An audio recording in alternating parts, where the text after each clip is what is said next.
Mob নিয়ে আপনার ইতোপূর্বের বক্তব্য নিয়ে আপনাকে সরাসরি ব্যক্তিগতভাবে আঘাত করা হয়েছে এবং সোশ্যাল মিডিয়াতে আপনাকে নিয়ে অনেক ধরনের আলাপ আমরা দেখতে পাই।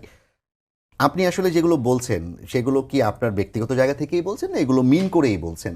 কিংবা তাদের সাথে এই বিরোধটা কেন তৈরি হচ্ছে? তারা কি বুঝে আপনার বিরোধিতা করছেন?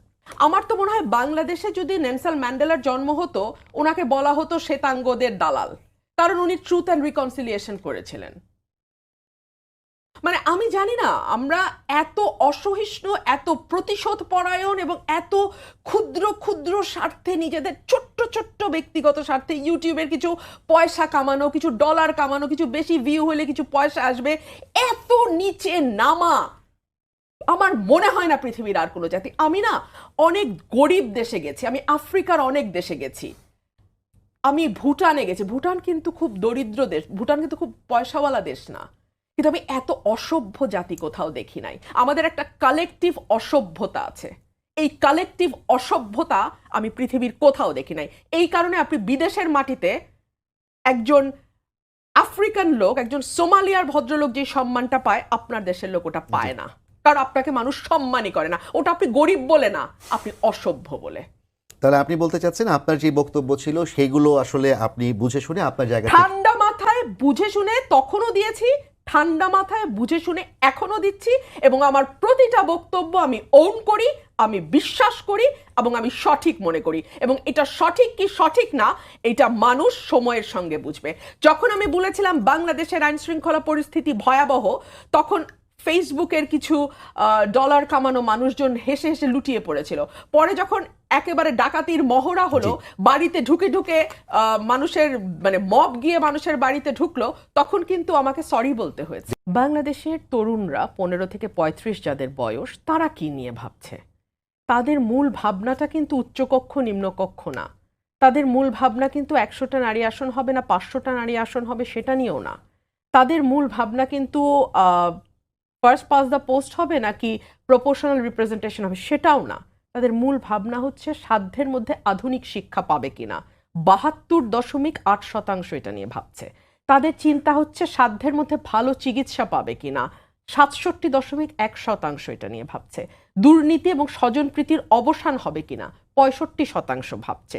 শক্তিশালী বিচার বিভাগ হবে কিনা 59.7% ভাবছে। মানে আমাদের বাচ্চাদের, আমাদের তরুণ প্রজন্মের চিন্তা কিন্তু ভেরি বেসিক নিডগুলো নিয়ে।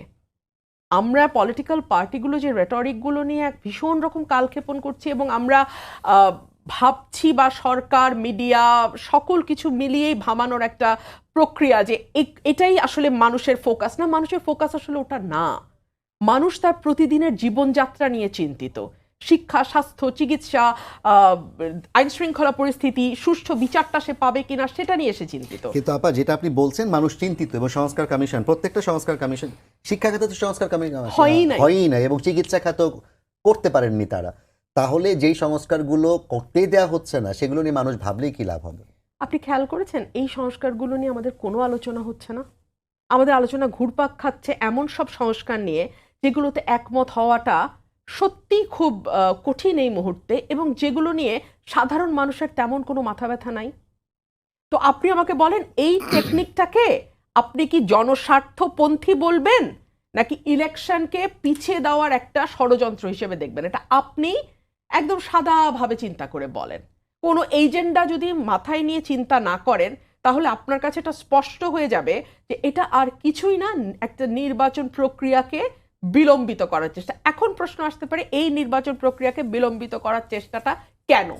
এই মুহূর্তে বাংলাদেশে যদি একটা নির্বাচন হয়, এনসিপি হচ্ছে তরুণদের একটা সংগঠন, সেই তরুণদেরই জরিপ বলছে যে অলমোস্ট 39% তরুণ তারা বিএনপিকে ভোট দেবে, আর তরুণদের দলকে দেবে 15%। কিন্তু তরুণরা, এই তরুণদের যে দল নতুন গঠিত হয়েছে, তারা তো এখন সকল রকম সুযোগ সুবিধা পাচ্ছে। আমি একটা সুযোগ সুবিধার উদাহরণ দিই, সুবিধাটা পাওয়াতে আমি খুশি হয়েছি, সেজন্য উদাহরণটা আমি দিচ্ছি। তাসনিম জারা একজন মানে প্রমিনেন্ট নেত্রী এনসিপির, তার ব্যাপারে অবমাননাকর মন্তব্য করার জন্য একজনকে মানে আইনের আওতায় আনা হয়েছে এবং সম্ভবত তাকে বরখাস্তও করা হবে। না, সার্জিস আলমের বিরুদ্ধে বোধহয় একজন পোস্ট দিয়েছিলেন সরকারি কর্মকর্তা, তারপরে হচ্ছে জি গত 15 বছরে এবং গত 1 বছরে আমাকে নিয়ে কি অস্বাভাবিক রকম নোংরামি হয়েছে অনলাইনে? একটা বিচার আপনি দেখাতে পারবেন? আপনি কি মনে করেন মানুষ এগুলো লক্ষ্য করে না? মানুষ করে। তার প্রমাণ কি জানেন? তার প্রমাণ হচ্ছে এই যে ৫৯% একটা নিরপেক্ষ পক্ষপাতহীন বিচার বিভাগ নিয়ে চিন্তিত।